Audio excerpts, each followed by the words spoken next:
when you're trying to work out how you go forward. To be honest, in the history of our company, I mean, actually the bet might not have been the best bet, but everybody was convinced that we took the right decision. So we drove the whole industry to go from analog switches in the world. We took the whole world of digital switches in the 70s and took the biggest market share because these guys believed it was right. So the whole company, that's right, we go there. So it's also about that you believe in what you're doing and you take the whole group with you. I think that's investment decisions for me. Then you have a spreadsheet. I'm a financial guy. I always end up with that. But don't start with a spreadsheet.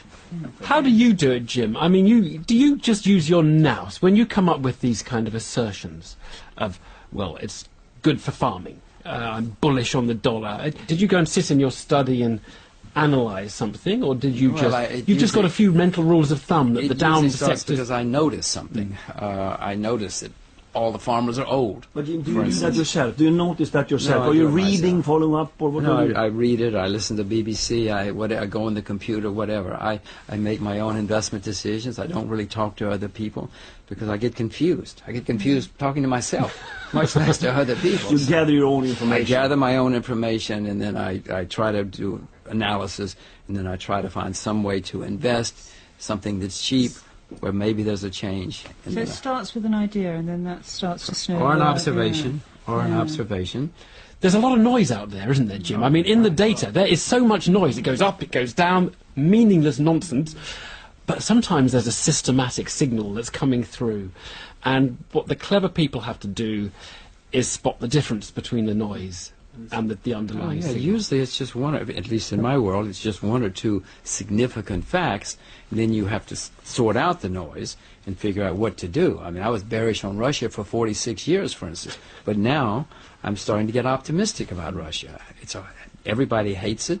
Things are cheap in Russia, and in my view, there are changes taking place, but that comes from just a lot of noise, and then something breaks through the noise. One of the things about forecasting is there's sort of groupthink, isn't there? Maybe... I believe that UK knows. In my area. Oh my gosh, you're gullible. I wish I'd known you 20 years ago. No, you've got to have it in writing. I have that. I wanted to get towards ending this discussion, fascinating as it is. What would be each of your, when you look back over your personal forecasting, what would you say have been some of the big forecasting errors where you've said this is going to happen and it isn't going to happen? Oh my God, my first wife. Oh, gosh, what a terrible, disastrous mistake Professional that ones, was. Jim, professional ones. That affected a lot of stuff. I can take you one from business. I think that historically we have always given out data about where the industry is going. We have always overestimated the short term, how quick technology will impact, and we have always underestimated how big it will be in long term. So we said that it's going to be, I can remember the first prediction on mobile telephony was for Sweden. We believe it's going to be 50,000 people in Sweden having mobile phone next year. It was 20,000 and people were totally disappointed. And we thought it was going to be 200,000 forever. And it became 8 million. All of us has a phone. So I think we believe if you're so close to the technology, you always overestimate how quick it will impact, and long term you underestimate. That is a single really very interesting observation about forecasting and the mistakes. Constantly. So that's good. So then we can build that into our forecast. I've been really surprised how quickly technology can develop, even really basic areas. So I don't know whether it's the fact that when we transport biomass, we need new wagons.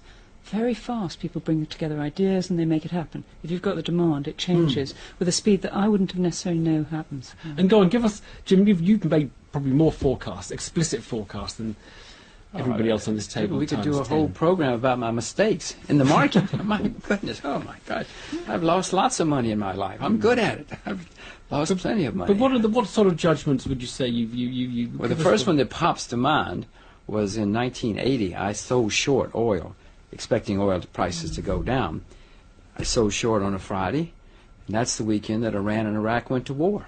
So needless to say, the price of oil went straight through the roof. Yeah. Now, you could say that's bad luck. It's not bad luck. No. Somebody knew the war was starting. You don't just snap your fingers and start a war. Somebody was moving troops, etc., etc. No, I didn't do enough homework. Every time I have lost money in the market, I would like to blame it on you. I'd like to blame it on Hans or Dorothy, but no, the broker, it's always